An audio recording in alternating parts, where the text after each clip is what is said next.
जाएगा।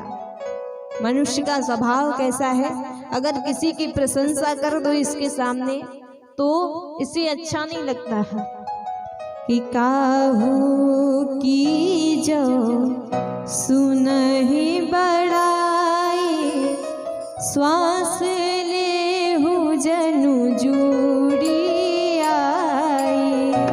काहू की जो सुनहि बड़ाई, श्वास ले जनु जुड़ी आई।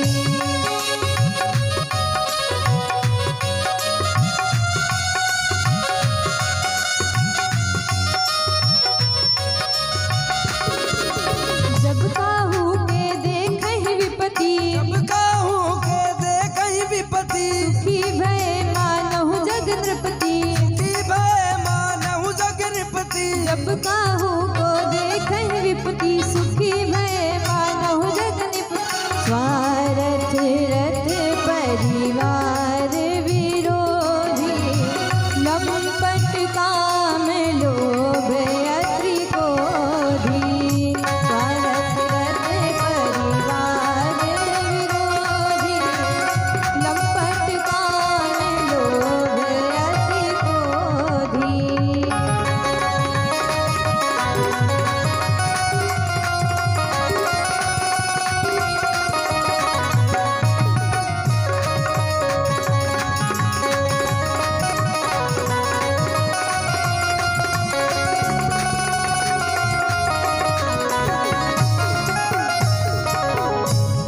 बोले श्री वृंदावन बिहारी लाल की।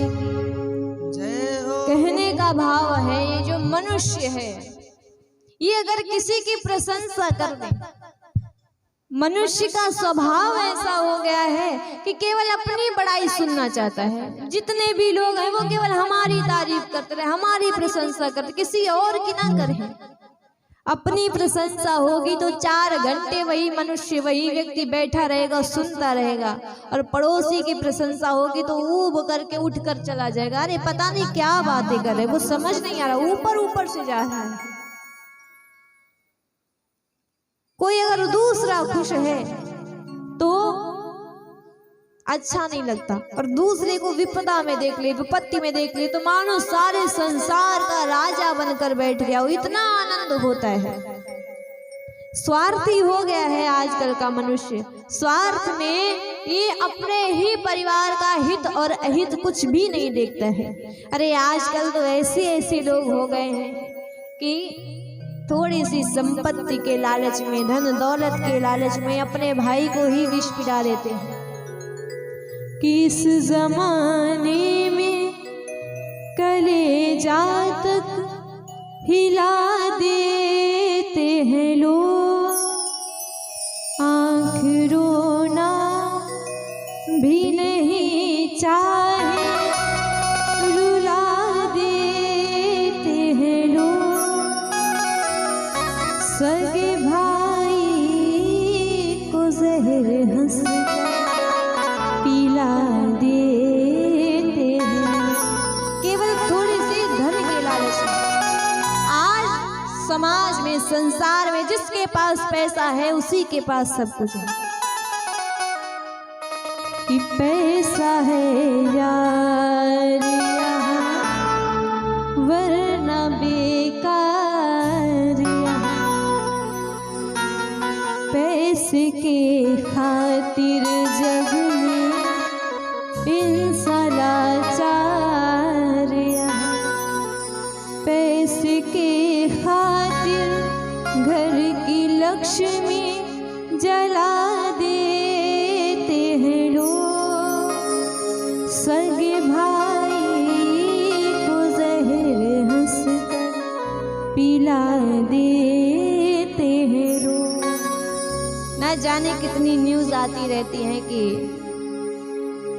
ऐसी जगह पर सिलेंडर फट गया, गैस फट गई तो बहू की मृत्यु हो गई, ऐसा हो गया, वैसा हो गया। न जाने कितने दहेज प्रथा के केसेस आ जाते हैं। आपस की रंजिश में थोड़ी सी भूमि दे नहीं पाए भाई को, लेकिन बाहर के वकील को 10-10 लाख दे करके चले आते हैं, लेकिन भाई को 2 गज भूमि नहीं दे सकते। क्यों? क्योंकि माया में पड़े हुए हैं, माया में फंसे हुए हैं। ऐसे व्यक्ति जो पाप कर्म करते हैं वो भी अगर 7 दिन की श्रीमद् भागवत जी की कथा सुने तो उनका कल्याण हो जाएगा। जो कभी भी मंदिर ना गए हो, जिनकी वाणी से कभी भी भगवान का नाम ना उच्चारण हुआ हो, जिनके पैर कभी भगवान के मंदिर की ओर ना बढ़े हो, जिनके हाथ कभी भी भगवान की ठाकुर की सेवा में आगे ना आए हो, ऐसा पापी व्यक्ति भी अगर इस कथा को सुन ले तो उसका भी कल्याण हो जाएगा। सनत कुमार जी नारद जी से कहते हैं, हम तो यहाँ तक कहते हैं कि जिसके द्वारा ब्राह्मण हत्या हो गई हो, गौ हत्या हो गई हो, चोरी की हो, जिसने पाप किए हो, अत्याचारी हो, ऐसा व्यक्ति भी अगर इस कथा को सुन लेगा तो उसका कल्याण हो जाएगा। माता पिता को कष्ट देने वाला व्यक्ति वो भी अगर इस कथा को सुन ले उसका भी कल्याण हो जाएगा। अरे इन सब के क्या कहें, सनत कुमार जी कहते हैं, नारद जी हम तो यहाँ तक कहते हैं जिस व्यक्ति ने, जिस पुरुष ने जीवन में कभी सत्कर्म ना किया हो, कभी अच्छे कर्म ना किए हो, भगवान का कभी भजन ना किया हो, जीवन पर्यंत पाप कर्म करते करते उसकी मृत्यु हो गई हो, मरने के बाद घोर प्रेत योनि में पहुंच गया हो, अगर उसके घर वाले उसके नाम से भी ये कथा करा दे तो भी उसका कल्याण हो जाएगा, उसकी मुक्ति हो जाएगी। ऐसी ये कथा है। तो नारद जी ने कहा जीते जी मुक्ति हो जाए वो तो समझ में आता है, मरने के बाद में वो भी प्रेत योन में पहुंचकर यातनाएं भोगने पर गांव के अगर घर के लोग भी ये कथा उसके नाम से करा दे उसका कल्याण, तो इसमें थोड़ा सा संशय हो रही, ऐसा कैसे हो सकता, भला प्रेत आत्मा कथाएं कैसे सुन सकती। तो यहाँ पर सनत कुमार जी कहते मैं एक छोटा सा प्रसंग तुम्हें सुनाता हूँ, कैसे प्रेत योन में पहुंचने के बाद भी भगवान की जो कथा है, इस कथा को सुन करके मोक्ष प्राप्त किया जा सकता है। तुंगभद्रा तटे पूर्वम भूतपत्तन उत्तमम यत्र वर्णा स्वधर्मेण सत्य सत्कर्म तत्परा। एक तुंगभद्रा नदी, उसके तट पर एक सुंदर अनुपम नगर था।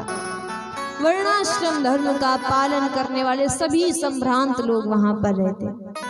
उन्हीं में एक ब्राह्मण देवता रहते थे जिनका नाम था आत्मदेव। आत्मदेव पुरी तस्मिन् सर्व वेद विशारदा, सारे के सारे वेदों को, शास्त्रों को जानने वाले थे, बड़े ज्ञानी थे, लेकिन फिर भी भिक्षाजीवी थे।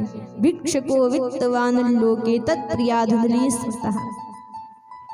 भिक्षाजीवी थे, पत्नी का नाम था धुंधली, अच्छे घर से थी, अच्छे कुल से थी, लेकिन जो आदत थी वो आदत ऐसी थी, बेचारे पंडित जी घर से निकलकर यजमानी करने चले जाएं, पीछे से ये जितने भी परिवार के लोग हैं उनसे झगड़ा करके बैठ जाएं, और झगड़ा करके बैठ जाए, और जितने सीधे आत्मदेव उतनी टेढ़ी उनकी पत्नी, और नाम भी धुंधली। अब जब शाम को यजमानी करके जब वापस आते तो पानी वानी बाद में पूछा जाता, जी सुनते हैं वो आपकी पड़ोसन है, उससे हमारा झगड़ा हो गया है, तो आज के बाद उससे कोई संबंध नहीं रखेंगे, उससे बोलचाल बंद कर दीजिए, वो अच्छी नहीं है। आजकल भी ऐसा होता है, पति देव आते हैं तो चाय पानी बाद में, पहले शिकायतें चालू, उलाहने चालू, तुम्हारी मैया के साथ, तुम्हारी माँ के साथ झगड़ा हो गया है, हमारी ननद से हमारी नहीं बनती, जेठ जी ऐसे, जेठानी ऐसी, पता नहीं कितने झगड़े होते हैं। आत्मदेव जी बड़े परेशान हो गए अपनी पत्नी से। एक तो पत्नी से परेशान, तंग आ चुके, और दूसरा ये कष्ट है जीवन में कि कोई संतान नहीं है, कोई पुत्र नहीं है।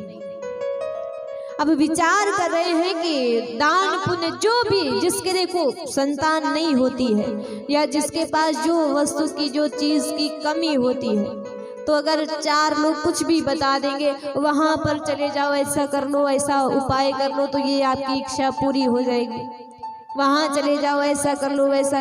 जितने भी जिसने उपाय बताए, हवन कराए, यज्ञ कराए, मंदिर में गए, सब कुछ कर लिया, लेकिन विधि ने जो लिख दिया है वो कभी टल नहीं सकता। जो भगवान ने लिख दिया है वो तो होना ही होना है। उसके अलग अगर कुछ हम करेंगे तो चाहे कितना भी कर ले वो फिर हो नहीं सकता है। तो विचार करते रहे और फिर एक दिन उदास होकर बैठे। घर में तुलसी का पौधा लगाया, वो भी सूख गया। गौ माता पाली कि इनसे कोई बछड़ा बछिया हो जाए, वो भी बांझ हो गई। सारे यत्न कर लिए कि भगवन ऐसा है कौन जतन, जिसका कर चुका विधान नहीं। भगवन ऐसा है कौन जतन, जिसका कर चुका विधान नहीं।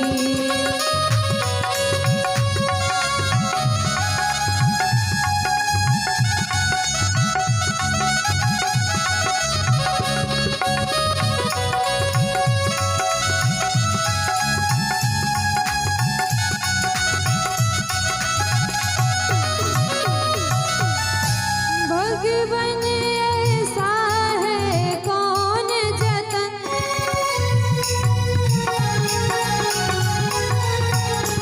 भगवन ऐसा है कौन जतन, जिसका कर चुका विधान नहीं। सब दान किए, सब पुण्य किए, सब दान किए, सब पुण्य किए, पर हुई एक संतान नहीं।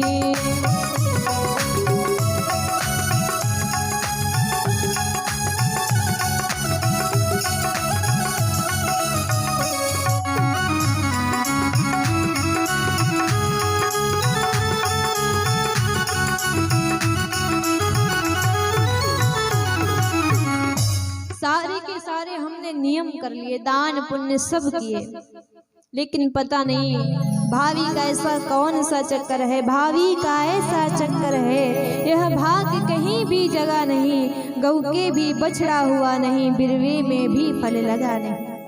पता नहीं भगवान हमसे रुष्ट हो गए, रूठ गए। और जब ये भाव ये ले रहे हैं तो पड़ोसियों का आना आरंभ। और देखिए, जिनके संतान नहीं होती है वो तो पहले ही अपने दुख से दुखी रहते हैं, लेकिन समाज के, संसार के लोग ताने दे करके और कष्ट पहुंचाया करते हैं। इसके संतान नहीं, ये बांझ है, ऐसा है, वैसा है, इनका मुख नहीं देखना चाहिए, अपने बच्चों को इनके पास नहीं भेजना चाहिए, ऐसा हो जाएगा, वैसा हो जाएगा। ये कुछ नहीं होता है। भगवान ने जिसके भाग्य में जो लिखा है वह वही भोग रहा है और कुछ नहीं। तो इसीलिए किसी को भी अगर हम सुख नहीं दे सकते हैं तो हमारा कोई अधिकार नहीं है कि किसी को हम दुख दें, ये कोई अधिकार नहीं है। पड़ोसियों ने ना जाने कितनी बातें कही, उदास हो करके, दुखी हो करके घर छोड़कर चले गए, वन में चले गए। विचार कर रहे यहाँ पर मैं रहूंगा, भगवान का भजन करूंगा, पूजन करूंगा। यदि भगवान हमारे ऊपर कृपा करेंगे तो पुत्र का वरदान दे देंगे, तभी मैं वापस जाऊंगा। और यदि पुत्र नहीं प्राप्त होगा तो चाहे कुछ भी हो जाए, मैं घर लौट कर नहीं जाऊंगा, यहीं पर भगवान का भजन करते करते प्राण त्याग दूंगा। 2-3 दिन तक तो बैठे रहे। चौथे दिन जब थोड़ी सी प्यास लगी तो सामने एक सरोवर था, नदी थी, उसमें पहुंच गए। कंठ तक जल में खड़े हो गए, दुखी इतने हैं, विचार कर रहे क्यों ना इसी में अपने प्राणों का त्याग कर दूं। तब तक सामने से एक संत महापुरुष निकले और संत जैसे ही देखते हैं, अच्छा हमारा जो ये मुख होता, जो फेस होता, ये मानो एक कैमरे का काम करता है। कोई अगर सामने वाला व्यक्ति हमें देखे तो वो देख कर पहचान जाएगा कि ये असली हंसी हंस रहा है या नकली हंसी हंस रहा है, ये प्रसन्न है या उदास है, इसके पास कोई समस्या है या नहीं है, ये फ्री माइंड बैठा है या टेंशन लेकर के बैठा है, किस दशा में कैसी स्थिति में बैठा है, वो सामने वाला अगर देख रहा है तो वो पहचान जाएगा। क्यों? क्योंकि जब अंदर से प्रसन्न होंगे तो ऊपर से भी हम हंसते रहेंगे, अच्छे से बातें करेंगे, लेकिन जब अंदर से आत्मा से प्रसन्न नहीं होंगे तो सामने कोई भी आ जाए लेकिन कोई मतलब नहीं होगा। तो वैसे ही जैसे ही देखा तो पास आकर के पूछने लगे, विचार करे बड़े ज्ञानी हैं, ये देखने से ज्ञानी लगते हैं लेकिन अभी उदास हैं, दुखी हैं, कोई कष्ट है। पास आए, पास आकर के उदासी का कारण पूछा, रोने का कारण पूछा। कथम रोदिसी विप्रतम काते चिंता बलीयसी वदतम सुतरम हम स्वस्य दुखस्य कारण। आप क्यों रो रहे हैं? आपकी चिंता का कारण क्या है? क्या कष्ट आपको है? अरे आपके जो दुख का कारण हो वो दुख का कारण आप हमें बताइए।